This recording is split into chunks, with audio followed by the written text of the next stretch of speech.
2015 में एक महागठबंधन बना जिसका नेतृत्व मुख्यमंत्री नीतीश कुमार ने किया।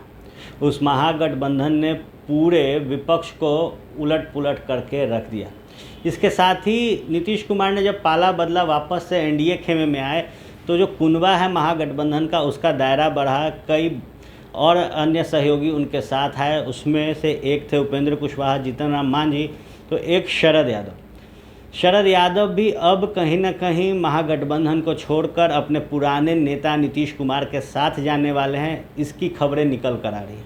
जीतन राम मांझी ने महागठबंधन को छोड़ दिया, अब वो भी फंसे हुए हैं कि किधर जाए। इसके साथ ही चुप्पी साध चुके हैं वीआईपी के संरक्षक मुकेश सहनी, और जहर पीने की बात पहले ही उपेंद्र कुशवाहा ने कर दी है। बहरहाल क्या जो छोटी पार्टियां हैं उनका वजूद इस 2020 के विधानसभा चुनाव में समाप्त हो जाएगा, क्योंकि मांझी जी का जो समय सारणी है वो लगातार बदल रहा है। जो डिसीज़न मेकिंग उनको लेना है एक समय में, वो डिसीज़न नहीं आ रहा। उपेंद्र कुशवाहा जहर पीने की बात करते हैं, लेकिन मुद्दा कौन सा होगा जहर पीने के लिए, उस पर चर्चा नहीं करते। जब शरद यादव की राजनीति की बात आती है तो लालू प्रसाद यादव से मुलाकात करने के बाद अब वो भी दल बदलने की बात कर रहे हैं। उपेंद्र कुशवाहा की राजनीति और रालोसपा के भविष्य पर चर्चा करना ज़रूरी है, क्योंकि एक बड़ा वोट बैंक है कुशवाहा जाति का बिहार में। और अगर इस तरीके से बैकफुट पे हैं उपेंद्र कुशवाहा, तो क्या होगा रालोसपा का। रालोसपा के मुख्य प्रवक्ता अभिषेक झा हमारे साथ मौजूद है। सीधे चलते हैं उनसे और पूछते हैं कि क्या उपेंद्र कुशवाहा का जो भविष्य का राजनीति है वो समाप्त पे है सर? ऐसा कैसे कह सकते हैं आप? सोचिए कि जब उपेंद्र कुशवाहा जी 2004-05 का समय आपको याद होगा, जब नेता विरोधी दल थे और उसके बाद जब उन्होंने जेडीयू का साथ छोड़ा था, लोग कहते थे कि उपेंद्र कुशवाहा जी की राजनीति अब समाप्त हो चुकी है। लेकिन आपने देखा है कि उपेंद्र कुशवाहा जी जन जन के नेता हैं। उन्होंने अपने संघर्षों के दम पर पार्टी बनाई थी और उस पार्टी को कितनी तवज्जो मिली थी एनडीए में, और आम जनमानस का कितना ज़्यादा समर्थन मिला था। तो यह सब बात कहना बेमानी है। राजनीति में समय के हिसाब से लोग जीतते और हारते रहते हैं, तो ये सारी बातें कहना बेमानी है कि उपेंद्र कुशवाहा जी और रालोसपा की जो राजनीति है वो खतरे में है।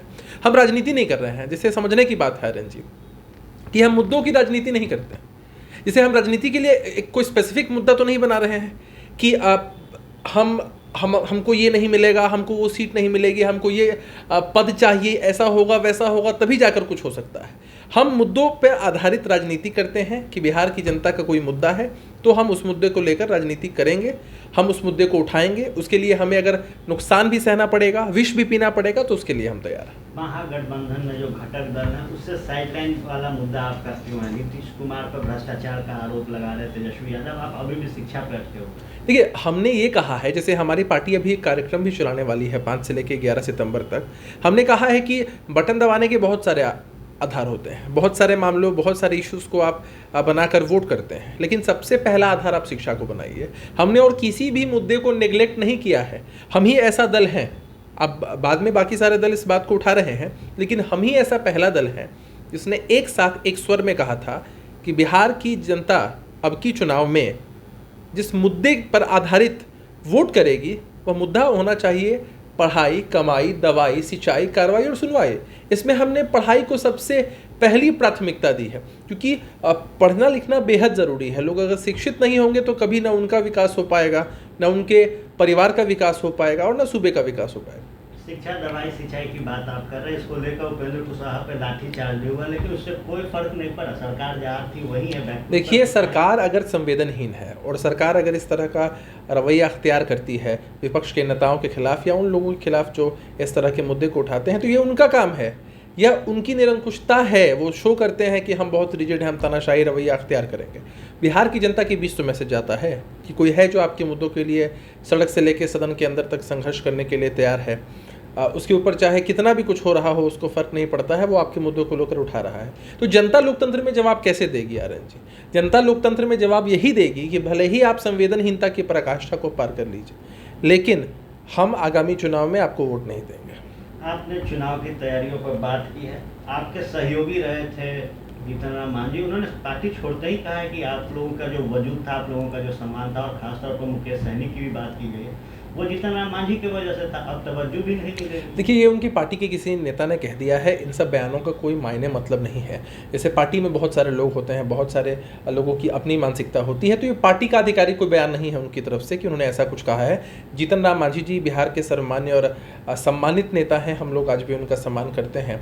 महागठबंधन से उनका चला जाना दुखद है, नहीं जाना चाहिए था, लेकिन कोई किसी को कहीं जाने से रोक तो नहीं सकता है, इसलिए उनकी पार्टी के लोग ऐसा कहें, इस बात का कोई इम्पोर्टेंस नहीं है। मांझी के जाने से आप लोग दुखी हैं, मांझी जी को कोई ऑप्शन नहीं मिल रहा। उपेंद्र कुशवाहा तीसरे मोर्चे के साथ ऑप्शन मिलेंगे क्या मांझी जी को? नहीं, देखिए, तीसरे मोर्चे वाली कोई बात ही नहीं है आर्यन जी। कई बार ये सवाल हम लोगों से पूछा गया था, लेकिन बड़ी जिम्मेदारी के साथ पार्टी का मुख्य प्रवक्ता होने के नाते मैं इस बात को एक बार फिर से स्पष्ट कर दूं, हम महागठबंधन के एक प्रमुख मजबूत घटक दल थे, हैं और आगे भी रहेंगे। आगे हम लोगों ने, तो वो सम्मान मिलेगा। देखिए, बिहार की जनता हमें सम्मान देती है। जो भी लोग बिहार का भला चाहते हैं, बिहार के मुद्दों के साथ हैं, वे लोग हमें सम्मान देते हैं और सम्मान आगे मिलेगा हमें, इसमें कोई चिंता की बात नहीं। तेजस्वी यादव से मुलाकात क्यों नहीं हो पाई? तेजस्वी जी का अपना राजनीतिक कार्यक्रम होता है, हमारी पार्टी का अपना राजनीतिक कार्यक्रम होता है। अरे, तेजस्वी यादव जी नेता प्रतिपक्ष हैं, बिहार की जनता, बिहार का कोई भी आम आदमी उनसे मिल सकता है, तो हम लोग क्यों नहीं मिल सकते हैं? कोई बड़ी बात नहीं है। मुलाकात फ्रीक्वेंटली नहीं हो पाती है, तो इसको कोई मुद्दा या आधार बनाने की ज़रूरत नहीं है। कोई भी सार्वजनिक जीवन में है, मैं चाहूँ तो आपसे मिल सकता हूँ, आप चाहें तो मुझसे मिल सकते हैं, हम लोग चाहें तो तेजस्वी जी से मिल सकते हैं, मुख्यमंत्री जी से मिल सकते हैं, किसी से भी मिल सकते हैं।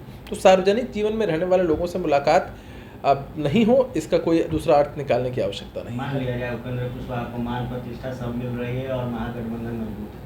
कि महागठबंधन मजबूत इसलिए है क्योंकि हम लोग जनता के मुद्दों, जो मैंने पहले जिक्र किया, उनको लेकर हम चुनाव में जाना चाहते हैं, तो जनता का विश्वास हमारे साथ रहेगा, इस वजह से महागठबंधन मजबूत है और हम बहुत अच्छा परफॉर्म करेंगे, ऐसी हमें पूरी उम्मीद ही नहीं, पूरा भरोसा है। फर्स्ट बिहार झारखंड से बात करने के लिए धन्यवाद। बहुत बहुत शुक्रिया आपका।